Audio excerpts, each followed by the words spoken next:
मणिपुर और मिजोरम से मेघालय, नागालैंड, सिक्किम और त्रिपुरा की हर वो बड़ी खबर जो है देश के विकास में भागीदार। ऐसी ही खबरों का सफर तय कीजिए हर रोज हमारे साथ शाम 6:30 बजे और सुबह 7:30 पर, सिर्फ गुलिस्तान न्यूज पर।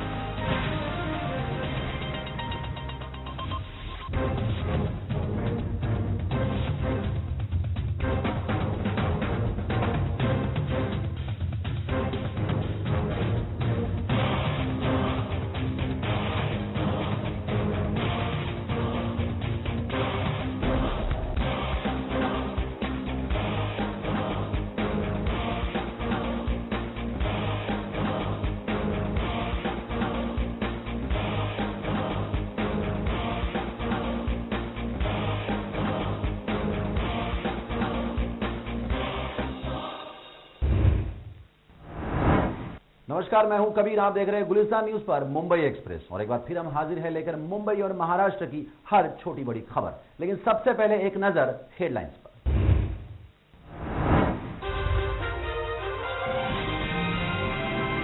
पेशावर में तालिबानी आतंकियों द्वारा हमले से दहली पूरी दुनिया। मुंबई में हाई अलर्ट, कॉम्बिंग ऑपरेशन जारी। स्कूल कॉलेजों में सुरक्षा बढ़ाई गई।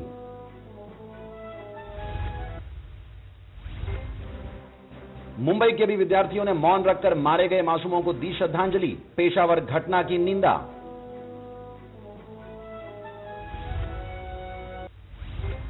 स्पाइस जेट एयरलाइंस पर संकट बरकरार। उड़ान शुरू किए जाने से बेहाल यात्रियों को मिली थोड़ी राहत।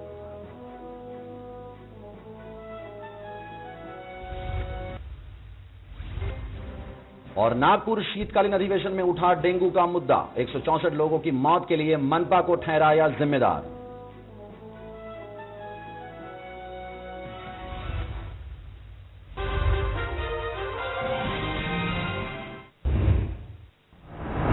मुंबई एक्सप्रेस में अब खबरें विस्तार से।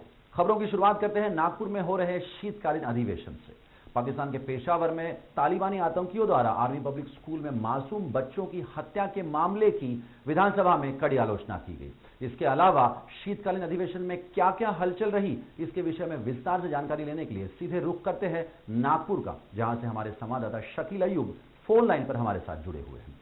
अयूब, आपसे जानना चाहते हैं आज इस अधिवेशन में किस तरह की हलचल रही?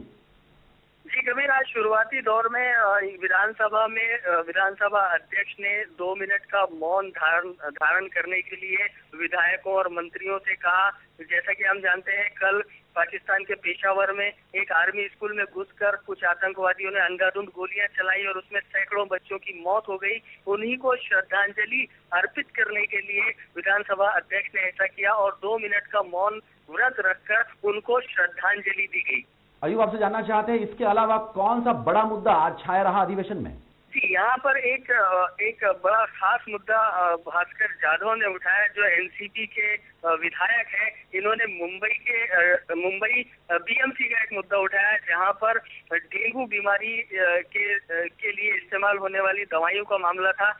इनका कहना था कि नीता केमिकल्स नाम की एक फैक्ट्री है, दवाई की कंपनी है, जिसकी दवाइयां जो डेंगू और मलेरिया के काम में आती है, मलेरिया की बीमारी पर प्रभावी रूप से काम करती है, ऐसा कहा जा रहा था। लेकिन इन्होंने उसका विरोध करते हुए कहा कि प्रशासन को पता था कि नीता केमिकल से जो दवाइयां मंगाई जा रही है ये प्रभावी नहीं है इस बीमारी के ऊपर। इसको नजरअंदाज करते हुए भी उन दवाइयों को खरीदा गया, जिसका नतीजा ये हुआ कि वहां पर मुंबई में 164 मासूम लोग मारे गए। और इनका पूरा जो पूरा मामला था, इसमें कहीं ना कहीं भ्रष्टाचार की भी बू आने की उन्होंने बात कही। मैं आपको बताना चाहता हूं कबीर जी कि ये जो मामला है नीता केमिकल्स का, भास्कर जाधव के मुताबिक ये सारा मामला स्पष्ट था। एक बार इसको रोका गया था, दवाइयों को रोका गया था, दवाइयां वापस कर दी गई थी, लेकिन इसके बावजूद भी वो दवाइयां वहां पर लाई गई, जिसके नतीजे में लोगों को अपनी जान से हाथ धोना पड़ा। उन्होंने आज कहा है कि जो इसके लिए जिम्मेदार है वहाँ का प्रशासन, बीएमसी के अधिकारी और दवाइयों को जिन लोगों ने खरीदा, इनके ऊपर मौत मतलब हत्या का मामला जो है गैर इरादतन हत्या का मामला चलाया जाना चाहिए, ऐसी मांग की। जी कबीर जी। जी अयूब, आपसे जानना चाहते हैं इस शीतकालीन अधिवेशन में क्या कांग्रेस ने भी भाजपा को घेरने की कोशिश की? जी मैं आपको बताना चाहता हूँ कि यहाँ पर एक फिर से विदर्भ का मुद्दा, विदर्भ अलग होना चाहिए करके ये मुद्दा सामने आया और ये मुद्दा उठाया है कांग्रेस के विधायक विजय वडेट्टीवार ने, जो चंद्रपुर से विधायक है, चंद्रपुर जिले से। इन्होंने कहा कि जो विदर्भ का मुद्दा है ये इसको ठंडे बस्ते में सरकार डाल देना चाहती है, जबकि अपने प्रचार की जो सभाएं होती थी वहां पर पीएम से लेके तो सीएम, तो पीएम से लेके तो जो अभी मौजूदा हमारे सीएम है, इन्होंने सबने अलग विदर्भ की बात की, विदर्भ बनाने का सपोर्ट किया, छोटे राज्यों की बात की। लेकिन आज सरकार में आते ही ये लोग जो है विदर्भ के मुद्दे को लेकर बैकफुट पर आ गए और आज कोई भी किस्म का विदर्भ का मुद्दा नहीं उठाया जाता, जबकि पॉसिबल है। तो विजय वडेट्टीवार का कहना था कि तुरंत इस मामले को सुलझाया जाए और विदर्भ को अलग किया जाए। जी कबीर जी। जी अयूब, खबरें आ रही हैं कि नागपुर में कुछ मुस्लिम संगठनों ने पेशावर में तालिबानी आतंकवादी हमले की निंदा की है और मोर्चा भी निकाला है। जरा इसके विषय में हमें विस्तार से बताइए। जी कबीर जी, यहाँ पर नागपुर में मुस्लिम संगठनों ने काफी इस जो घटना हुई है पाकिस्तान के पेशावर में, इसकी काफी विरोध किया है। कुछ संगठन खुल के सामने आया है और उन्होंने कहा है कि इस प्रकार की किसी भी आतंकवादी गतिविधि को मुसलमान बर्दाश्त नहीं करेंगे और इस प्रकार का कोई जिहाद कुरान में, हदीसों में कहीं पर भी इसका जिक्र नहीं आता, जबकि इस्लाम ये कहता है कि अगर आप एक इंसान को मारते हो तो पूरी इंसानियत को खत्म कर देते हो। ऐसी काफी सारी मुस्लिम संगठन जो है वो सामने आया और उन्होंने इस जो घटना पाकिस्तान में उसका विरोध किया। जी अयूब, इसके अलावा एक और खबर आ रही है कि विकलांगों का नेतृत्व करते हुए एक विधायक ने विधानसभा पर मोर्चा निकाला। क्या थी उनकी मांगे, जरा विस्तार से बताइए हमें। जी कबीर जी, मैं आपको बताना चाहता हूँ कि अचलपुर के विधायक है बच्चू कड़ू, जो प्रहार संगठन से आते हैं। इन्होंने विकलांगों की हिमायत करते हुए एक मोर्चा, विकलांगों का एक मोर्चा, 15-20 लोगों का मोर्चा सीधे विधानसभा में लेके आए और इन्होंने काफी तीखी प्रतिक्रिया दी सरकार के प्रति। उन्होंने कहा कि विकलांगों को आज 600 रुपए प्रति माह एक सहायता निधि दी जाती है, जो काफी कम है। ये अपंगों का अपमान है। इन्होंने कहा कि हर अपंग को लगभग 4000 रुपए का मुआवजा मिलना चाहिए। इसके अलावा उनको जो घरकुल होते हैं, घरकुल स्कीम के अनुसार उनको उनके अपने मकान मिलने चाहिए, उनके घर मिलने चाहिए। और इसके अलावा विधानसभा और विधान परिषद में अपंगों के लिए सीटें आरक्षित की जानी चाहिए। और उन्होंने ये कहा कि अगर सीएम अपने 2 हाथ और 2 पैरों को बांधकर चलने की कोशिश करे, तब उनको समझ में आएगा कि विकलांगों की जिंदगी कितनी कठिन और विषम परिस्थितियों से जूझती है। जी कबीर जी। जी अयूब, आपका बहुत बहुत शुक्रिया इस तमाम जानकारी के लिए। ये थे हमारे संवाददाता जो नागपुर से सीधे फोन लाइन पर हमारे साथ जुड़े हुए थे। आगे रुख करते हैं अगली खबर की ओर। नागपुर में चल रहे शीतकालीन अधिवेशन में आज एनसीपी के विधायक भास्कर जाधव ने मुंबई में डेंगू के कारण हुई मौत के लिए मनपा को जिम्मेदार ठहराया। भास्कर जाधव का कहना था कि डेंगू के लिए जो दवाई मनपा द्वारा खरीदी गई थी वो कारगर साबित नहीं हुई, जिसकी वजह से 164 मरीजों की मौत हो गई थी। इस पूरे मामले की विशेष रूप से जांच कराने की मांग भास्कर जाधव ने की। विधि पेश की गई थी, जिसके कारण ये मालूम हुआ कि मुंबई महानगर पालिका ने गलत दवा खरीदने से, गलत औषध फवारने का खरीदने से 164 लोगों की जान गई है। ताकि कल तक वही महानगर पालिका वाले और अधिकारी वर्ग कहते थे कि हम इलेक्शन के काम में अड़े पड़े थे, इसीलिए हमको ध्यान देना तो उसको टाइम हो गया या तो हमको टाइम नहीं मिला। लेकिन हकीकत ये है कि उन्होंने जो दवा खरीद की थी वही गलत थी, वो इफेक्टिव नहीं थी, वो 80% काम नहीं कर रही थी, बोगस थी। ये गवर्नमेंट के लिखित उत्तर में है, इसके कारण लोगों की मौत हो गई। तो हमारा कहना यह है कि इस मौत को कारण या तो आदमियों का जान जाने के लिए जो भी जिम्मेदार है उनके ऊपर सदोष मनुष्य वध का, वो आदमी मरने के लिए कारण होने का उसको जिम्मेदार करके उसके ऊपर जिम्मेदारी फिक्स की जाए और कठोरता से कठोर कार्रवाई की जाए। पाकिस्तान के पेशावर में तालिबानी आतंकियों द्वारा आर्मी पब्लिक स्कूल में मासूम बच्चों की हत्या की घटना की पूरे विश्व में निंदा की जा रही है और इसी को मद्देनजर रखते हुए अब मुंबई की सुरक्षा व्यवस्था भी बढ़ा दी गई है। खासतौर से हाई प्रोफाइल इलाकों के स्कूलों में सुरक्षा के पुख्ता इंतजाम किए जाने का दावा मुंबई पुलिस कर रही है। साथ ही नए साल के आगमन को ध्यान में रखते हुए पुलिस बल को चाक चौबंद कर दिया गया है।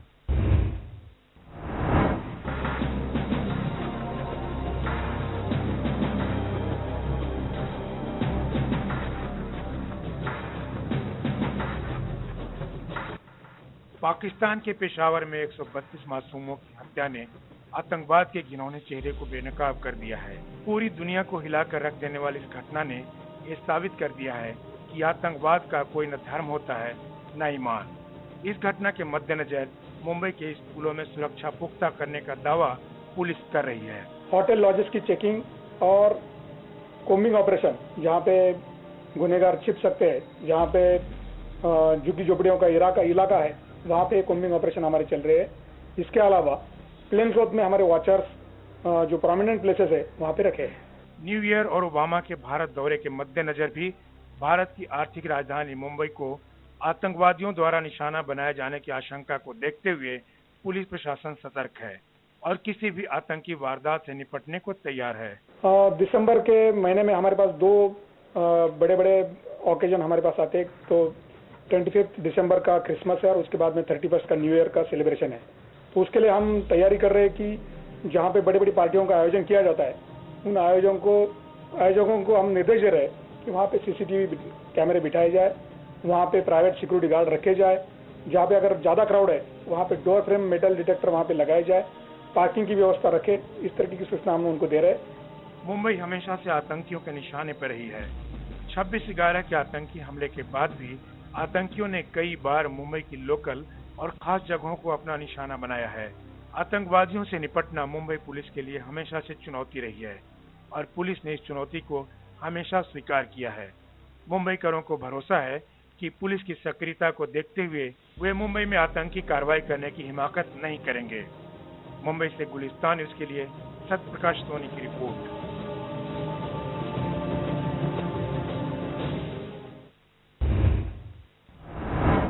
पाकिस्तान के पेशावर में तालिबानी आतंकियों का एक घिनौना रूप देखने को मिला है। मासूम बच्चों पर अंधाधुंध गोलियां चलाने वाली इस घटना की पूरे विश्व में निंदा की जा रही है। भारत में भी इसकी कड़ी आलोचना की जा रही है। मुंबई के कई स्कूलों और कॉलेजेस में विद्यार्थियों ने मौन व्रत धारण करते हुए उन बेकसूर और मासूम बच्चों को श्रद्धांजलि दी।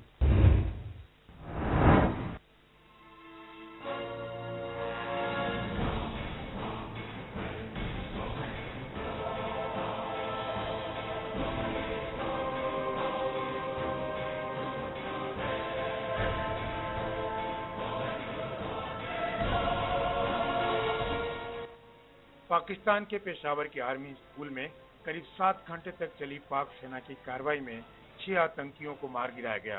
ये 6 आतंकी बेसमेंट से आर्मी स्कूल में घुसे थे और बच्चों को बंधक बनाकर उन पर अंधाधुंध गोलियां बरसाई थी, जिनमें 132 मासूम स्कूली बच्चों और 9 स्कूली कर्मचारियों की मौत हो गई थी। भारत ने इसे कायराना हरकत बताते हुए इस आतंकी कार्रवाई की कड़े शब्दों में निंदा की है। पाक के पेशावर में किए गए इस आतंकी हमले ने पूरी दुनिया को हिलाकर रख दिया है। पेशावर के आर्मी स्कूल में हुए इस हमले के बाद देश की आर्थिक राजधानी मुंबई में भी स्कूल और कॉलेजों की सुरक्षा बढ़ा दी गई है। मुंबई के डालमिया कॉलेज के प्रिंसिपल ने कॉलेजों के बच्चों से अपील करते हुए कहा है कि आतंकवाद से लड़ने के लिए सबको जागरूक रहना जरूरी है। बच्चे किसी भी देश के हों, वो देश के भविष्य होते हैं और बच्चे जो स्कूल में पढ़ने गए हैं, उन बच्चों के साथ इस तरह की घटनाएं और उनको चुन चुन के मारा जाना, ये उस देश के लिए और पूरे संसार के लिए एक शर्मसार घटना है। और इस तरह की घटनाओं की मैं Prahlad Rai Dalmia Lions College of Commerce and Economics के प्राचार्य होने के नाते घोर निंदा करता हूं। आज ही सवेरे हमारी स्टूडेंट्स काउंसिल के जनरल सेक्रेटरी से बात हुई है और मैंने बच्चों का एक ग्रुप बनाया है कि आप गेट पे खड़े रहो और कोई भी अननोन कैरेक्टर गेट के अंदर नहीं आ सके, इस चीज का ध्यान दो। वहीं डालमिया कॉलेज के बच्चों ने मौन रहकर बेगुनाह बच्चों को श्रद्धांजलि दी। मुंबई पुलिस ने स्कूल कॉलेजों की सुरक्षा को लेकर प्रिंसिपल्स और मैनेजमेंट के साथ बैठक की और उनसे अलर्ट रहने का आग्रह किया। मुंबई पुलिस ने भी कहा है कि बगैर आईडी कार्ड के किसी को भी स्कूल में दाखिल न होने दें। छात्र भी इस घटना के बाद सतर्क हैं। सिडनी और पेशावर की घटना से सबक लेने की जरूरत है। पुलिस के साथ ही जब तक सामान्य जन जागरूक नहीं रहेंगे तब तक आतंकवादी कार्रवाई पर पूरी तरह अंकुश लगाना मुश्किल है। मुंबई से कैमरा पर्सन आनंद गौड़ के साथ मुरारी सिंह की रिपोर्ट गुलिस्तान न्यूज के लिए।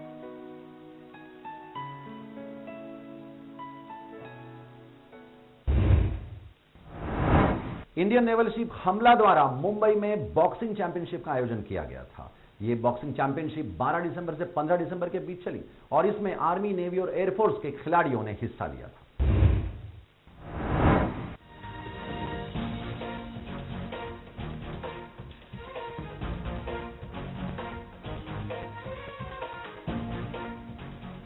भारतीय नौसेना के Indian naval sports control board द्वारा आयोजित इस बॉक्सिंग चैंपियनशिप में भारतीय सेना, वायुसेना और नौसेना के खिलाड़ियों ने हिस्सा लिया। इस चैंपियनशिप में 10 अलग अलग वजन के श्रेणियों में मैचेस आयोजित की गई थी। इस चैंपियनशिप में भारत के मुक्केबाजी महासंघ द्वारा निर्धारित पिछले नियमों के अनुसार ही अलग अलग राउंड रखे गए थे। इस चैंपियनशिप में तीनों सेनाओं के सदस्यों के साथ ही अन्य दर्शकों और गणमान्य व्यक्तियों ने अपनी उपस्थिति दर्ज कराई थी। बॉक्सिंग के इस टूर्नामेंट में राष्ट्रीय और अंतर्राष्ट्रीय स्तर के खिलाड़ी भी मौजूद थे। कर्नल सुनील आनंद इस मौके पर मुख्य अतिथि के रूप में उपस्थित थे। पश्चिमी नौसेना कमान के अधिकारियों और विजेताओं को मुख्य अतिथि द्वारा पुरस्कार तथा ट्रॉफी वितरित कर सम्मानित किया गया। इस तरह के आयोजन से ये बात साबित होती है कि सशस्त्र सेना खेल के क्षेत्र में भी बढ़ चढ़कर हिस्सा लेने लगी है। खासतौर से खेल के तरीके, कोचिंग एवं ट्रेनिंग के तरीकों में बदलावों के साथ साथ कई बड़े परिवर्तन भी देखे जा रहे हैं। मुक्केबाजी जैसे खेलों में शामिल होने के लिए खिलाड़ियों को प्रोत्साहित किया जाए, साथ ही इस खेल को बढ़ावा देते हुए राष्ट्रीय और अंतर्राष्ट्रीय स्पर्धाओं में इस खेल के माध्यम से भारत का प्रतिनिधित्व बढ़ाया जाए, ऐसी मंशा के साथ ये चैंपियनशिप आयोजित की गई थी। कैमरा पर्सन इरफान सैयद के साथ मुरारी सिंह, गुलिस्तान न्यूज, मुंबई। नवी मुंबई के फल व्यापारी से जबरन हफ्ता वसूली करने वाले हफ्ताखोरों को एंटी एक्सटॉर्शन सेल के अधिकारियों ने गिरफ्तार कर लिया है। व्यापारी के मुताबिक आरोपी पैसे ना देने पर उसके बच्चे को मारने की धमकी दे रहा था।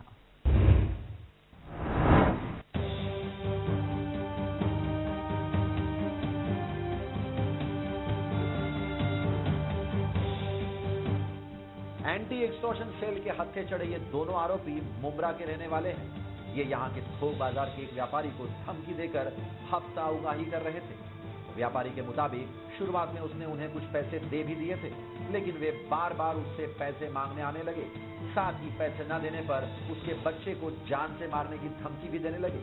परेशान व्यापारी ने इसकी सूचना एंटी एक्सटॉर्शन सेल को दी, जिसके बाद सेल के अधिकारियों ने जाल बिछाकर इन दोनों आरोपियों को धर दबोचा। मार्केट मधील फळ व्यापारी जुबेर अहमद नसीर अहमद शेख यांना गेले 1.5-2 वर्षापासून मुंबईमधील आरोपी नूर मोहम्मद बद्रुद्दीन शेख आणि त्याचा एक भाऊ आहे शेरू आणि दुसरा एक अमजद अब्दुल उस्मान शेख असे गेले 1.5-2 वर्षापासून त्यांच्याकडे पैशाची मागणी करून दमदाटी करून जीवे ठार मारण्याची धमकी देऊन पैसे मागत होते। मुंबई पोलीस कायदा कलम 37-3चं उल्लंघन केलं त्याच्याप्रमाणे गुन्हा दाखल केलेला आहे। त्यांना कोर्टात हजर केल्यानंतर त्यांची 13 तारखेपर्यंत आम्हाला पोलीस कस्टडी रिमांड मिळालेली आहे। पुढील तपास चालू आहे। पकड़े गए आरोपी मुंब्रा के रहने वाले हैं और उनके नाम नूर मोहम्मद बदरुद्दीन शेख और अमजद अब्दुल उस्मान शेख है।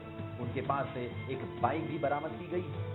सेल के अधिकारी अब ये पता करने में जुट गए हैं कि कहीं ये दूसरे व्यापारियों से भी हफ्ता वसूली तो नहीं करते थे। News desk, Gulistan news, Mumbai.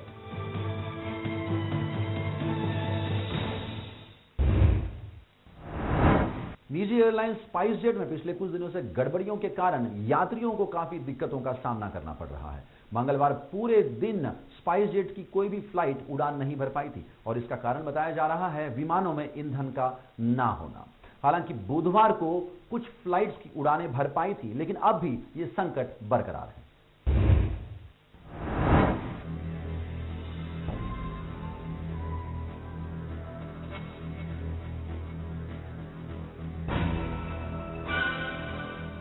Private airlines spice jet की सेवाओं में इन दिनों कई तरह की गड़बड़ियां देखी जा रही हैं। कभी देरी से उड़ान तो कभी उड़ान रद्द, जिसके चलते यात्रियों को कई दिक्कतों का सामना करना पड़ता है। ऐसा ही एक मामला मंगलवार को भी देखने को मिला। मंगलवार को सुबह से ही मुंबई से उड़ान भरने वाली स्पाइस जेट की तमाम फ्लाइट रनवे पर ही खड़ी रही और यात्री परेशान रहे, लेकिन कंपनी की तरफ से यात्रियों को कोई भी सही सूचना नहीं दी गई, जिससे यात्रियों को काफी दिक्कतों का सामना करना पड़ा। सुबह 5:40 की हैदराबाद जाने वाली फ्लाइट के उड़ान न भरने के बाद से ही लगातार एक के बाद एक फ्लाइट की उड़ानों का समय आगे बढ़ा दिया गया, लेकिन फिर भी कोई फ्लाइट टेक ऑफ नहीं हो पाई। इस वजह से तकरीबन 700 यात्री परेशान रहे। काफी हो हल्ले के बाद यात्रियों को पता चला कि स्पाइस जेट के विमानों में ईंधन न होने की वजह से फ्लाइट उड़ान नहीं भर पा रही है। आलम यह रहा कि दोपहर 1 बजे तक जब कोई भी विमान उड़ान नहीं भर पाया तो एयरलाइन ने यात्रियों को रिफंड करने की बात कही, जिसकी वजह से यात्रियों ने हंगामा मचा दिया।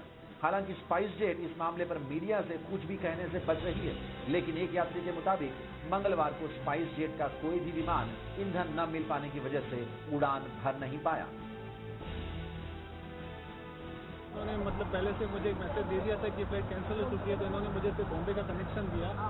वो इन्होंने मुझे बॉम्बे का अहमदाबाद से कनेक्शन दिया। उसके बाद जो नेक्स्ट फ्लाइट दिया मुझे बॉम्बे से चेन्नई, वो था रात को 10:20 तो फिर मैंने क्या किया कि मेरा पूरा दिन वेस्ट हो रहा था बॉम्बे में, तो मैंने सोचा कि इनसे रिक्वेस्ट करता हूँ कि मेरा जो भी हो फ्लाइट मॉर्निंग में कुछ अरेंज करके दीजिए, जो उन्होंने करके दिया। लेकिन बाद में पता चला कि यहाँ पे इन लोगों ने अरेंज भी किया तो कोई मतलब का था नहीं, क्योंकि ऑलरेडी इतने सारे पैसेंजर्स आज परेशानी में हैं। इन्होंने एक साथ ही 3 सेक्टर को कैंसिल किया है विदाउट टेकिंग मतलब अभी ग्रांड लाइक किसी का कुछ वो नहीं कि मतलब आगे वो क्लियर कर नहीं रहे हैं कि व्हाट टू डू और आगे करेंगे क्या। पैसेंजर का जो एंगरनेस है, गुस्सा है, दिखाई दे रहा है, क्योंकि उनको बोर्डिंग कार्ड देने के बाद में, चेकिंग करने के बाद में जो फ्लाइट कैंसिल किए गए हैं, और जो फ्लाइट कैंसिल करने का तरीका है, स्पाइस जेट को हमने वार्निंग दिया है कि दे शुड नॉर्मली पब्लिसिटी हो, अच्छी तरह से ध्यान आना चाहिए या कुछ डाइवर्ट करने चाहिए पैसेंजर्स को अदर एयरलाइंस में। अदर एयरलाइंस में भी अगर सीट खाली है तो उनको वहाँ पे एडजस्टमेंट हो रहा है, बाकी कुछ पैसेंजर्स को टिकट अपने परचेस करके जा रहे हैं।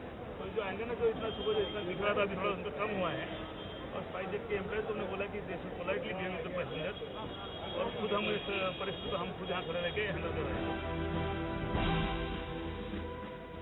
कैमरा पर्सन आनंद गौड़ के साथ सत्य प्रकाश सोनी, गुलिस्तान न्यूज, मुंबई।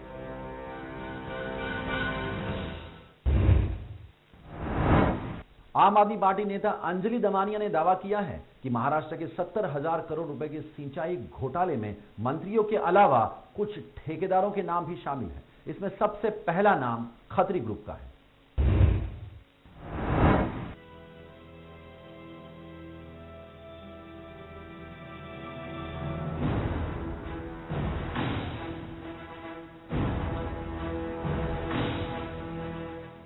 महाराष्ट्र के 70,000 करोड़ के सिंचाई घोटाले में मंत्रियों के अलावा जिन ठेकेदारों के नाम थे, उनमें सबसे पहला नाम खत्री ग्रुप का था, जिनकी FA इंफ्रास्ट्रक्चर लिमिटेड नाम की कंपनी भी है। इसी खत्री ग्रुप के बारे में जानकारी मिलने के बाद मुंबई की विले पार्ले पुलिस और RTO ने संयुक्त रूप से छापा मारा। आम आदमी पार्टी की नेता अंजलि दमानिया का दावा है कि सिंचाई घोटाले के पैसे से खत्री ग्रुप ने नकली दस्तावेज के जरिए कई विदेशी कारें एक इमारत के बेसमेंट में छुपा कर रखी थी, लेकिन छापेमारी में पुलिस को सिर्फ एक रोल्स रॉयस कार ही मिली। दमानिया का दावा है कि बाकी कार यहां से छापेमारी से पहले ही निकाल ली गई थी। आम आदमी पार्टी के नेता अंजलि दमानिया ने मंगलवार को पुलिस और RTO की टीम को सूचना दी थी कि विले पार्ले इलाके की एक इमारत के बेसमेंट में कई महंगी विदेशी कारें छुपा कर रखी गई। इसके बाद छापेमारी की कार्रवाई की गई, मगर अंजलि के मुताबिक उन्होंने पुलिस को पहले ही सूचना दी थी, लेकिन कार्रवाई में देरी की गई। हमारे पास अभी 2 रजिस्टर मिले जो यहाँ के सिक्योरिटी रजिस्टर है, उसमें सारी गाड़ियों के मेंशन है और ये सारी गाड़ियाँ 8 से 11 दिसंबर को यहाँ से निकाल दी गई है। मैंने पहले RTO से तपास किया कि क्या ये गाड़ी FA कंस्ट्रक्शन की है या निसार खत्री, अभित खत्री किसी की है, तो वो कोई भी खत्री नाम के किसी भी व्यक्ति की नहीं थी। वो उसमें एक मोटरसाइकिल यामाहा 15 के नाम पे रजिस्टर्ड है और 3 मर्सिडीज के नाम पे रजिस्टर्ड है, जो कोई प्राइवेट लिमिटेड कंपनीज की मर्सिडीज है उनके नाम पे रजिस्टर्ड। जो जितनी भी इम्पोर्टेड कार्स है और वो भी इलीगली देश में लाई गई है, ये आपको सामने दिख रहा है।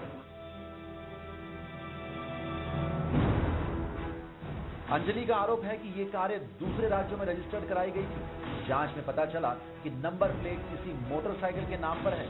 आरटीओ इंस्पेक्टर ने इस बात की पुष्टि करते हुए कहा कि इस मामले में आरटीओ अधिनियम के तहत कार्रवाई की जाएगी। बेसमेंट से डिसिल्वा नाम की खत्री ग्रुप के एक कर्मचारी को भी आरटीओ और पुलिस ने हिरासत में लिया है और उससे पूछताछ की जा रही है। साथ ही पुलिस के हाथ कई डायरी और सीसीटीवी फुटेज भी लगे हैं, जिनमें साफ तौर पर दिख रहा है कि बेसमेंट में कई महंगी कारें पार्क की गई थी और डायरी में इसकी बाकायदा एंट्री भी है। जब हमने खत्री ग्रुप के कर्मचारी मिस्टर डिसिल्वा से बात करनी चाहिए तो उन्होंने बात करने से साफ मना कर दिया और सिर्फ ये कहकर पल्ला झाड़ दिया कि वो तो यहाँ सिर्फ नौकरी करते हैं। फिलहाल अगर वास्तव में अंजलि के दावों में पुलिस और आरटीओ को सच्चाई मिली तो ये मामला एंटी करप्शन ब्यूरो को ट्रांसफर हो सकता है और खत्री ग्रुप की मुश्किलें बढ़ सकती हैं। मुंबई से गुलिस्तान न्यूज के लिए सत्यप्रकाश सोनी की रिपोर्ट।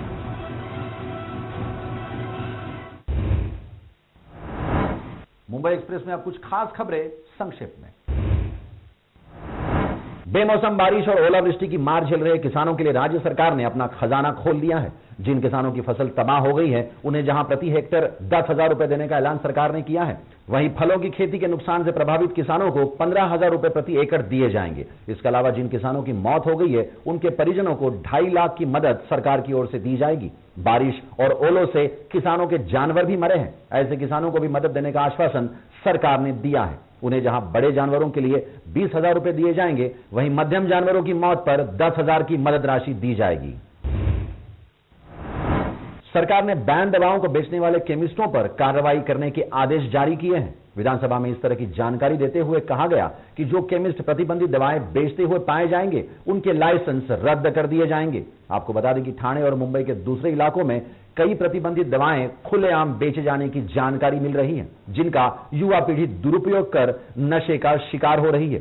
साथ ही बिना डॉक्टर की पर्ची के दवा बेचने वाले केमिस्टों पर भी कार्रवाई की जाएगी।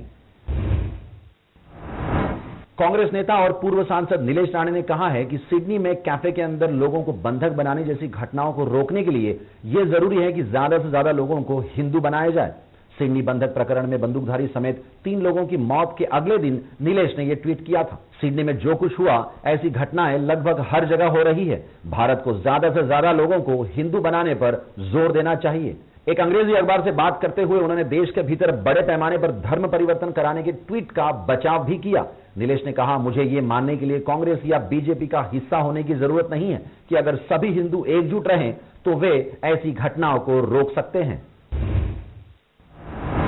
मुंबई एक्सप्रेस में अब वक्त हो चला है आपसे इजाजत लेने का, लेकिन अगर आपके पास कोई ऐसी खबर है या फिर कोई ऐसा वीडियो है जिसे आप हमारे इस चैनल पर शेयर करना चाहते हैं तो आप हमें व्हाट्सएप कर सकते हैं। व्हाट्सएप करने के लिए नंबर है 9223245678। मुंबई और महाराष्ट्र की हर छोटी बड़ी खबर के साथ आप देख रहे थे मुंबई एक्सप्रेस। देश दुनिया की ताजा तरीन खबरों के लिए देखते रहिए गुलिस्तान न्यूज। नमस्कार।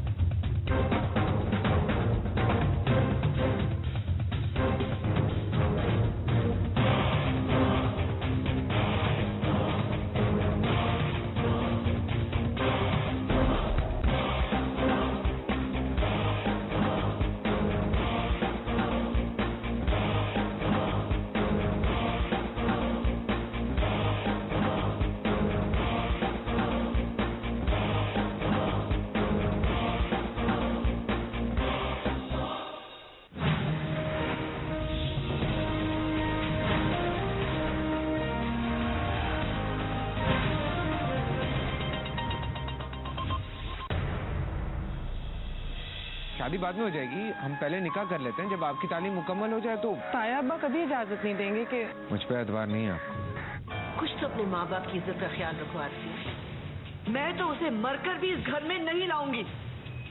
मैं अगर शादी करूंगा तो सिर्फ था बस। कोई नाम लेती थी? नाम तो नहीं लेती थी, लेकिन आपका नाम जरूर लिखती थी। कैसी ये कयामत। Powered by Dabur water.